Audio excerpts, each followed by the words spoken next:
Hello students, आज के अपने इस वीडियो के अंदर हम स्टार्ट करने जा रहे हैं क्लास 11th का यूनिट 4th का आपका टॉपिक कोलिजन।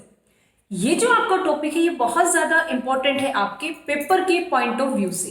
मतलब आपके एग्जाम के अंदर ये जो टॉपिक है आपका कोलिजन, इससे रिलेटेड कुछ ना कुछ क्वेश्चन हमेशा ही आता है, जैसे 5 मार्क्स में, 3 मार्क्स में, इवन 1 मार्क्स में भी आपका आ सकता है एमसीक्यूज की फॉर्म में।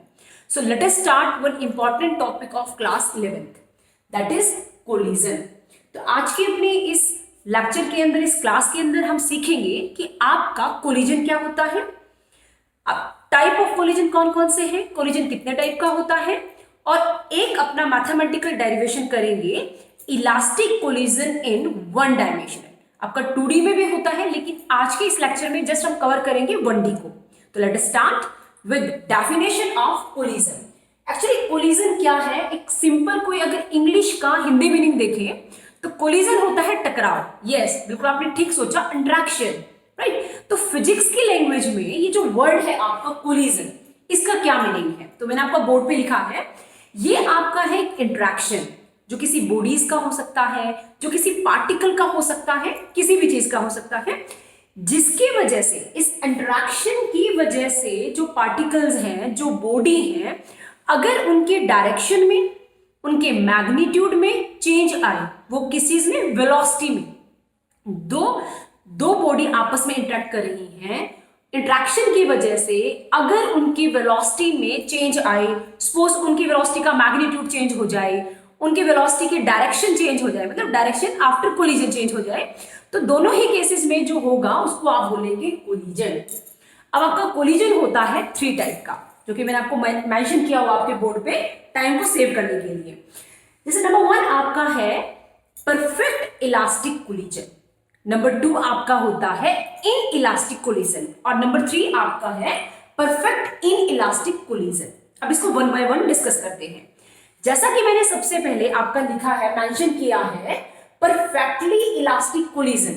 इसके अंदर क्या होता है, इसके अंदर हम डिस्कस करेंगे 3 चीजों को। जैसे क्या, आप इसकी जो बुक्स में डिफरेंट सेपरेट बुक्स में जब आप इसकी डेफिनेशन को पढ़ेंगे तो आपको ये बात देखने को मिलेगी कि linear momentum, kinetic energy, total energy, ये आपकी कंजर्व होती हैं।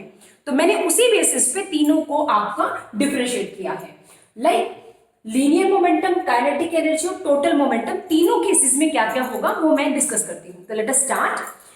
जैसे सबसे पहले आपका है परफेक्ट इलास्टिक कोलिजन। इसके अंदर मैंने तीनों चीजों को क्या लिखा है, कंजर्व, मतलब आपका कांस्टेंट, कि बिफोर और आफ्टर कोलिजन आपका लीनियर मोमेंटम, आपकी kinetic energy as well as total energy, all 3 are conserve, वो आपके सेम रहते हैं। लेकिन इन इलास्टिक कोलिजन में आपकी जो आपका मोमेंटम है वो कंजर्व है, आपकी टोटल एनर्जी कंजर्व है, लेकिन आपकी काइनेटिक एनर्जी कंजर्व नहीं होती। इनको भी मैं आपको एग्जांपल देके और डिक्टेट करूंगी। And last one is perfectly in elastic collision. इसके अंदर भी सेम है जो आपके इन इलास्टिक में स्पेशली। तो फिर इनमें मेन डिफरेंस क्या है उसको भी डिस्कस करते हैं। तो जैसा कि सबसे पहले परफेक्ट इलास्टिक कोलिजन है, तो इसमें हमने तीनों चीज को कंजर्व बताया है। एक एग्जांपल लेते हैं। सपोज मेरे पास ये कोई मैं अभी तो चौक है, सपोज ये कोई बॉल है, ठीक है, आपने इसको ग्राउंड पे स्ट्राइक किया, ठीक है, सपोज ये इतनी हाइट से आपने इसको नीचे डाला बॉल को, और वापस जब ये सरफेस के साथ स्ट्राइक करके रिबाउंड आती है, रिबाउंड बैक यहां तक, तो सपोज जितनी हाइट से गई थी उतनी ही हाइट को अगर ये अटेन करती है after striking the surface, that means that type of collision is elastic collision, क्योंकि उसकी जो एनर्जी है वो लेवल उसका उतना ही रहा, राइट। तो वो एग्जांपल है आपका ये वाले पार्ट का। लेकिन सपोज वही सेम बॉल आपकी सरफेस को टच करती है और आपकी यहां तक ना आके, सपोज इतने डिस्टेंस पे आके आपकी वापस नीचे जाती है सरफेस को टच करने के लिए, तो कहने का मतलब उसकी मेन पोजीशन थी ये वाली, लेकिन जब उस बॉल ने अर्थ को, मतलब अपनी सरफेस को टच करके दोबारा से वापस से पोजीशन ली, तो उसमें चेंज था। और जो ये चेंज है ये किस फॉर्म में कन्वर्ट हुआ, तो उस सेंस में हम एक टाइप से बोल सकते हैं कि उसकी काइनेटिक एनर्जी कंजर्व नहीं है, मतलब उसमें चेंज आ गया। लेकिन हम तो ये पढ़ते हैं कि एनर्जी की neither be create nor be destroy, तो फिर आपकी एनर्जी गई कहां?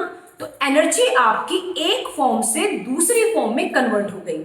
लाइक जब वो बॉल सपोज आपकी सरफेस से स्ट्राइक हुई होगी, राइट, तो कोई साउंड आई होगी, कोई लाइट आई होगी मे बी, या हीटिंग इफेक्ट हुआ होगा। मींस हमने ये तो पढ़ा है कि एक टाइप की एनर्जी दूसरे टाइप की एनर्जी में आपकी कन्वर्ट होती है, राइट। जैसे एग्जांपल के तौर पे आपने किसी विंडो पेन, आपके पास कोई ग्लास पेन है, सपोज आपने उसको बॉल को स्ट्राइक किया, है ना, तो साउंड आती है ना, और वो बॉल आपकी बाउंसिंग बैक भी होती है। तो वो एग्जांपल है आपका इन इलास्टिक कोलिजन का। ऐसे कोलिजन में आपका लीनियर मोमेंटम और टोटल एनर्जी तो कंजर्व रहते हैं, लेकिन जो उनकी काइनेटिक एनर्जी है बच्चों, वो सेम नहीं होती बिफोर और after collision. And last one is perfectly in elastic. कई बार बच्चे कंफ्यूज होते हैं कि मैम ये और ये में क्या फर्क है, सेकेंड और थर्ड वाले में क्या फर्क है। तो थर्ड वाले का मैं अगर आपको एक एग्जांपल दूं तो आपको और क्लियर होगा। जैसे मैंने आपका छोटा सा एग्जांपल यहाँ पे ड्रॉ करके दिखाया है। सपोज ये आपको बुक में भी मिलेगा सेम एग्जांपल। ये सपोज कोई बुलेट है, आपकी कोई गन की कोई बुलेट है, और ये आपका सपोज कोई वुडन ब्लॉक है जो रेस्ट पे है, ठीक है। ये जब बुलेट इसका स्ट्राइक करती है, ये रेस्ट पे है तो इसकी वेलोसिटी जीरो। ये बुलेट की कोई वेलोसिटी है अपनी, सपोज v वेलोसिटी से इसके साथ ही आ रहा है। जब ये इसके साथ कोलिजन करेगा तो ये इसके अंदर इंबेड हो जाएगा। इंबेड समझते ना, कि जैसे अंगूठी के अंदर आपका कोई स्टोन इंबेड होता है, वैसे ही ये बुलेट इस वुडन ब्लॉक में इंबेड हो जाएगी, चली जाएगी। और उसके बाद ये जो वुडन ब्लॉक है जो आपका अभी तक रेस्ट पे था, ये फिर इस वेलोसिटी, जो बुलेट वाली वेलोसिटी, इससे क्या करेगा, मूव करना स्टार्ट कर देगा। तो ये एग्जांपल है आपका थर्ड काइंड का, परफेक्टली इनइलास्टिक का। ऐसे कोलिजन के अंदर भी जब एक बॉडी रेस्ट में, दूसरी बॉडी उसमें आके स्ट्राइक होकर उसको अपनी वेलोसिटी से लेके चल रही है, ऐसे कोलिजन में भी डियर स्टूडेंट्स उसकी जो एनर्जी है, काइनेटिक एनर्जी, वो सेम नहीं रहती है, उसमें चेंज आता है। तो ये तो था थ्योरेटिकल पार्ट, और बिल्कुल सिंपल सा बेसिक सा पार्ट जो आपको बुक से पढ़ के भी क्लियर हो जाएगा।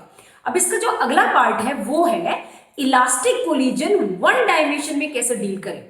और कई बार एग्जाम में ये भी क्वेश्चन पूछा जाता है कि ये प्रूफ करके दिखाओ या शो करके दिखाओ कि अगर सपोज दो बॉडी का मास सेम है, राइट। मेरी बात ध्यान से सुनना, एग्जाम में आपको क्वेश्चन आता है कई बार, दो बॉडी का मास अगर सेम है तो प्रूफ करके दिखाओ, राइट। आफ्टर कोलिजन जो उनकी वेलोसिटी है वो इंटरचेंज हो जाती है।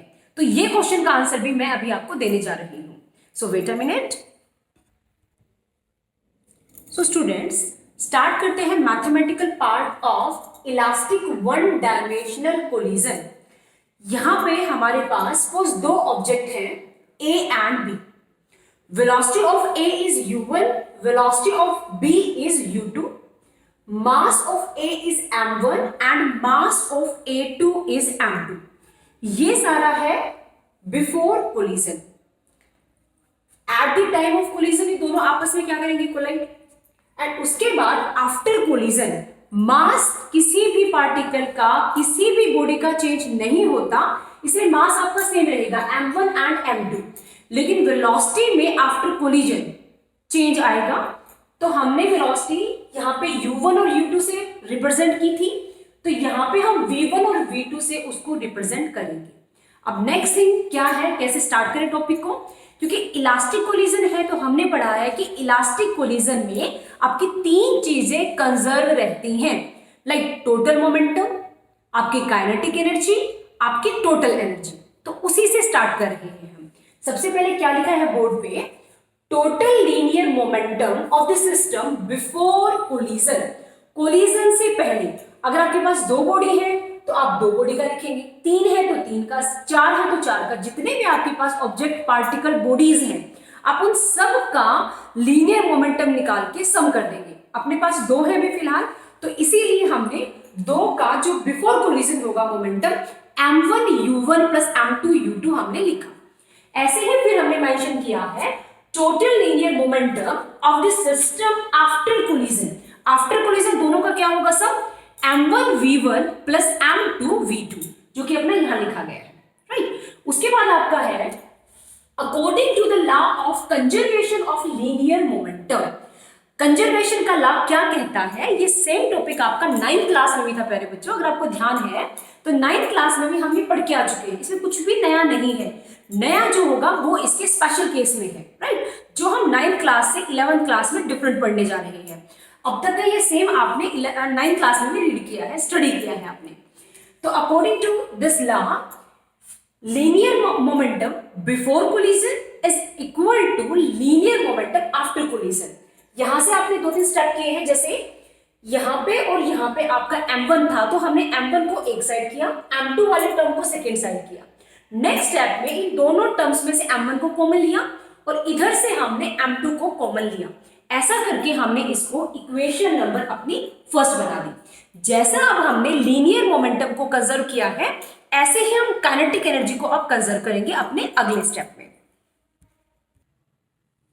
So next is according to law of conservation of kinetic energy, kinetic energy के कंजर्वेशन के लॉ के अकॉर्डिंग ये आपकी एनर्जी है बिफोर कोलिजन इक्वल आपकी कोलिजन आपकी एनर्जी आफ्टर कोलिजन। तो ये इक्वेशन लिखने के बाद आप यहां पे देखिए 1/2 through out the equation, left और राइट में आपका क्या हो रहा है, कैंसिल। तो सबसे पहले पार्ट में हम उसको क्या कर देंगे, कैंसिल। नेक्स्ट स्टेप पे क्या किया, देखो यहां पे m1 है और आपका राइट में m1 है, तो m1 वाले टर्म्स को हमने एक साइड किया, m2 वाले टर्म्स को हमने सेकेंड साइड किया।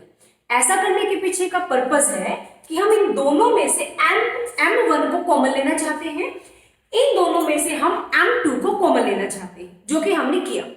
नेक्स्ट स्टेप में एक मैथ्स में फॉर्मूला होता है a² minus b², a plus B into में a माइनस बी, तो वो अप्लाई करेंगे हम। तो आप यहां पे देखें a और b की वैल्यू के लिए हमारे पास u1 और v1 है, तो हमने उसको ओपन किया, like u1 minus v1, u1 plus v1। ऐसे ही हमने अपने राइट में भी सॉल्व किया, v2 का स्क्वायर माइनस u2 का स्क्वायर था, उसको हमने ओपन किया, v2 minus u2 plus v2 plus u2, और इक्वेशन नंबर इसको डाल दिया सेकेंड। अब हमें क्या करना है, इक्वेशन सेकेंड को फर्स्ट से डिवाइड करना है, राइट। तो जब हम डिवाइडिंग करेंगे इक्वेशन को सेकेंड बाय फर्स्ट करके, तो ऊपर मैंने इक्वेशन ये आपकी लिखी है सेकेंड वाली, और नीचे जो डिवाइड की है वो आपकी इक्वेशन थी फर्स्ट वाली, अगर आपको ध्यान होगी। तो इससे जो पहले वाली स्लाइड थी उसमें हमने ये किया था। अब यहां से m1 से m1 आपका कैंसिल हो जाएगा, m2 से m2, राइट, और u1 माइनस v1 से आपका u1 माइनस v1, और इस साइड से आप देखें v2 माइनस u2 से आपका v2 माइनस u2, ऊपर नीचे दोनों साइड आपका कैंसिल हो रहा है। तो आपके पास जस्ट क्या रिमेन रहेगा, u1 plus v1 equal to v2 plus u2, ये आपके पास बचेगा। यहां से आपको क्या करना है, u1 वाले टर्म्स को एक साइड करना है और v1 वाले टर्म्स को सेकेंड साइड करना है। तो लास्ट में अपने पास जो अभी फिलहाल का आंसर आया है वो आया है u1 minus u2 equal to v2 minus v1। इसका एक नेम होता है प्यारे बच्चों, जो हमने ये लिखा ना u1 माइनस u2, इसको बोलते हैं रिलेटिव वेलोसिटी ऑफ अप्रोच। क्योंकि आप ध्यान दें, u जो आपकी वेलोसिटी है वो किसकी थी, वो आपकी इनिशियल बिफोर कोलिजन, वहां पे एक बॉडी दूसरी की बॉडी को अप्रोच कर रही थी, और जो ये v2 माइनस v1 है इसका नाम है relative velocity of separation. Collision होने के बाद एक बॉडी दूसरी बॉडी से क्या हो रही है, सेपरेट, तो दैट मींस इसका नाम है रिलेटिव, एक दूसरे के रिलेशन में। तो that's why relative velocity of approach is equal to relative velocity of separation, और इनकी रेशियो को बोलते हैं कोएफिशिएंट ऑफ रेस्टिट्यूशन। अगर आप बुक में पढ़ेंगे डिटेल में तो आपको एक सिंबल मिलेगा E, और जो E होता है वो सिंबल होता है कोएफिशिएंट ऑफ रेस्टिट्यूशन का, और इसका जो डेफिनेशन लगा लें या इसका जो फॉर्मूला लगा लें वो आपका होता है, रेशियो होता है आपका दो वेलोसिटी का। दो वेलोसिटी कौन सी, रिलेटिव वेलोसिटी, लाइक दिस। इन दो वेलोसिटी का आपका रेशियो होता है कोएफिशिएंट ऑफ रेस्टिट्यूशन। अब अगले पार्ट में हम इसके बाद क्या करने वाले हैं, अब हम v1 और v2 वेलोसिटी को निकालेंगे। v1 और v2 वेलोसिटी को निकाल के प्यारे बच्चों, उसके बाद स्पेशल केस में जो मैंने बिल्कुल स्टार्टिंग में क्वेश्चन बोला था आपको, स्पेशल केस में क्या बोला था, if mass of two bodies are equal then prove that After the collision, the velocity of two bodies, two particle will interchange. आपस में उनकी velocity change हो जाएगी, तो ये हमें प्रूव करना है। लेकिन उससे पहले हमें इन सारे इक्वेशंस की हेल्प से हमें v1 और v2 को निकालना है। तो अभी आगे वाले पार्ट में हम क्या करने वाले हैं, हम v1 और v2 की वैल्यू को फाइंड आउट करेंगे। डियर स्टूडेंट, आप आगे देखिए, जो लास्ट वाली इक्वेशन थी वो मैंने आपकी अपसाइड लिख दी है, like relative velocity of approach is equal to relative velocity of separation। और अभी मैंने आपसे डिस्कस किया है, E आपका होता है coefficient of restitution, जो आपकी रेशियो होती है velocity of separation या फिर बोले तो relative velocity of separation upon में relative velocity of approach। तो उसके बाद स्टार्ट करते हैं। मैंने आपको बोला था कि हम v1 और v2 की वैल्यू को फाइंड आउट करेंगे, तो उनकी वैल्यू को कैसे फाइंड आउट करें, तो आपको थोड़ा सा लर्न करना पड़ेगा यहाँ पे एक स्टेप। ये जो वाली इक्वेशन थी प्यारे बच्चों, इस इक्वेशन से आप v2 को एक साइड रखें, लाइक यहाँ पे ये v1 है, ये सेकंड साइड जाएगा तो आपका पॉजिटिव हो जाएगा। ऐसा करने से जो इक्वेशन बनेगी, उस इक्वेशन को हमने इक्वेशन नंबर 3 डाला। अब आपको क्या करना है, अगर आपको याद है, एक हमारे पास इक्वेशन नंबर 1 थी जो हमने निकाली थी according to conservation of linear momentum से। वो वाली इक्वेशन के अंदर आपको इक्वेशन 3 से v2 की वैल्यू को पुट करना है। आपको ये स्टेप लर्न करना है। I again repeat what I am saying.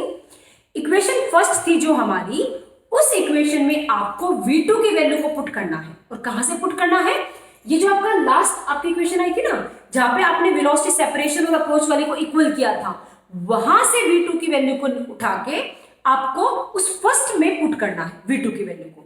अगर आप ऐसा करते हैं, इसे पुट करते हैं और फिर उसको v1 के लिए सोल्व करते हैं, इस इक्वेशन में अगर यहाँ v2 है, इसको आप रिप्लेस कर देते हैं v1 से, तो पूरी इक्वेशन 1 के लिए हो जाएगी। फिर वहां से आपको प्लीज रफ नोटबुक में सोल्व करके देखना। आप अगर ना आए तो मेरे पर्सनल नंबर पे आप शेयर कर सकते हैं, या कमेंट बॉक्स में आप कमेंट डाल सकते हैं कि आपका ये सोल्व नहीं हुआ। तो इस वाले पार्ट को v1 के लिए सॉल्व करना, आपने सॉल्व किया। उसके बाद जो v1 की वैल्यू आएगी आपकी, उस वैल्यू को आपको ये जो आपके पास वैल्यू आई, इसको आप दोबारा से ये जो आपकी वैल्यू, ये इक्वेशन आपकी जो 3 है, इसमें पुट कर सकते हैं, या ऊपर वाले में सेम थिंग इसमें पुट कर लेना। इसमें पुट करने से ये ऐसा आप मैथ्स में करते हैं कि एक इक्वेशन निकाली, उसकी वैल्यू को फिर मेन इक्वेशन में पुट करके वहां से सेकंड की वैल्यू निकाली। तो मैंने क्या बोला, v1 की वैल्यू यहाँ या यहाँ, क्योंकि ये इक्वेशन इसी से बनी है। कोई भी दो वैल्यू, मतलब कोई भी दो इक्वेशन में आप पुट कर लेंगे तो आपके पास v2 की वैल्यू ये आ जाएगी। ठीक है डियर स्टूडेंट्स, तो यहां तक अपना होता है अपना 90% टॉपिक कवर।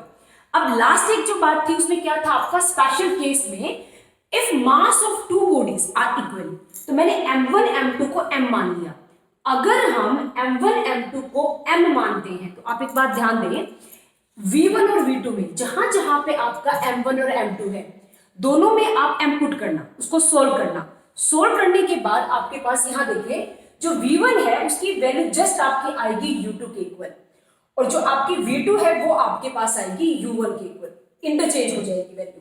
इसका मतलब जो अपना ये स्टार्टिंग में हमने पढ़ा था कि एक आपके पास a ऑब्जेक्ट है, एक b है, उनकी वेलोसिटी u1 और u2 है, तो अगर इन दोनों का मास यहाँ पे अलग अलग है, अगर वो हम सेम ले, तो सेम लेने से क्या होगा, जो बाद वाली आपकी आफ्टर कोलिजन जो वेलोसिटी होगी वो इसकी u1 होनी थी तो ये u2 हो जाएगी, मतलब इसकी v1 होनी थी तो ये u2 हो जाएगी, यहाँ पे v2 होनी थी तो ये आपकी u1 हो जाएगी, आपस में वो वैल्यू इंटरचेंज हो जाएंगी डियर स्टूडेंट्स।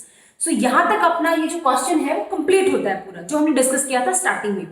लेकिन इसके अलावा भी आपके एग्जाम में जो न्यूमेरिकल आते हैं, है ना, जो आपके कॉन्सेप्चुअल क्वेश्चन आ सकते हैं इसी टॉपिक से रिलेटेड, वो आपके और भी स्पेशल केस बनते हैं। उसमें क्या क्या केस बन सकते हैं, आपके पास दो ऑब्जेक्ट है, ध्यान से सुनना, दो ऑब्जेक्ट है, सपोज दोनों का मास सेम है, या फिर पहले का मास ज्यादा है दूसरे के मास से। तीसरे केस में ये हो सकता है कि सेकेंड का मास ज्यादा है पहले वाले के केस से।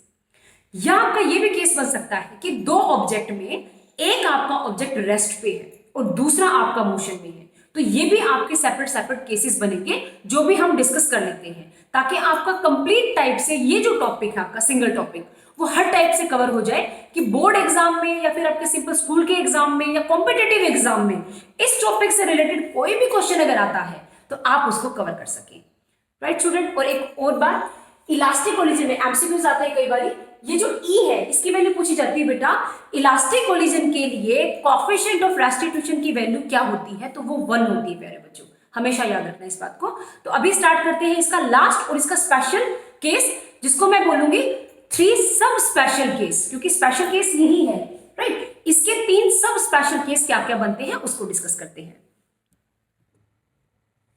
लास्ट वाले स्पेशल केस में आप देखें, मैंने आपको डिस्कस किया था एक अपने पास है मेन स्पेशल केस, उसके अलावा 3 आपके सब केसेस और बन सकते हैं, तो उन केसेस को हम डिस्कस करते हैं 1 बाय 1 करके। तो लेट अस स्टार्ट। यहां देखिए डियर स्टूडेंट, मैंने v1 और v2 की जो वैल्यू थी, जो मेन वेलोसिटीज थी अपनी, उनको रखा, ठीक है। फिर मैंने स्पेशल केस में क्या लिखा, when u2 is equal to 0, जब आपका सेकंड जो ऑब्जेक्ट है या सेकंड बॉडी है वो आपकी रेस्ट पे है, उस टाइम पे क्या होगा। तो उस टाइम पे जो 3 केसेस हैं वो मैं डिस्कस कर रही हूं, दोबारा ध्यान से सुने। 2 बॉडी में से एक बॉडी रेस्ट पे है, वो कोई भी हो सकती है, पहले वाली भी, दूसरे वाले भी, मैंने सेकंड वाली ली है। तो अगर बी बॉडी रेस्ट पे है तो उस टाइम पे 3 केसेस क्या क्या है। फर्स्ट केस में दोनों बॉडी का मास अगर सेम हो, ठीक है, ये जो कंडीशन है ये तीनों पे अप्लाई होगी।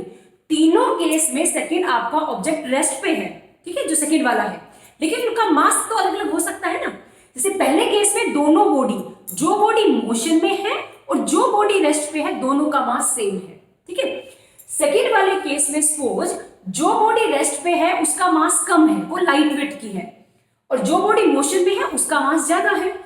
तीसरे केस में जो बॉडी आपकी रेस्ट पे है उसका मास ज्यादा है, और जो बॉडी मोशन में है उसका मास क्या है आपका, कम है। तो 3 केसेस में क्या होगा, तो 3 केसेस के अंदर आपको क्या करना है प्यारे बच्चों, जैसे मैंने इस इक्वेशन को यहां से जो v1 और v2 की वैल्यू थी उसको थोड़ा सा सिंप्लीफाई किया। कैसे, इनके अंदर u2 की वैल्यू को जहां जहां u2 आप 0 पुट करेंगे तो आपके पास ये इक्वेशन ये बच जाएगी। इन इक्वेशन में जब u2 की वैल्यू को 0 पुट करेंगे आप, तो आपके पास ये रिलेशन आएगी। इसका मतलब अब जो भी कुछ है वो आपको इन इक्वेशन से डील करना है। अब तीनों की वेलोसिटी जो निकलेगी वो इन इक्वेशन से निकलेंगी आपकी। तो फर्स्ट जो अपना केस है जिसमें दोनों बॉडी का मास आपका इक्वल है, उस केस में जब आप इनको सोल्व करेंगे, कहने का मतलब इन इक्वेशंस में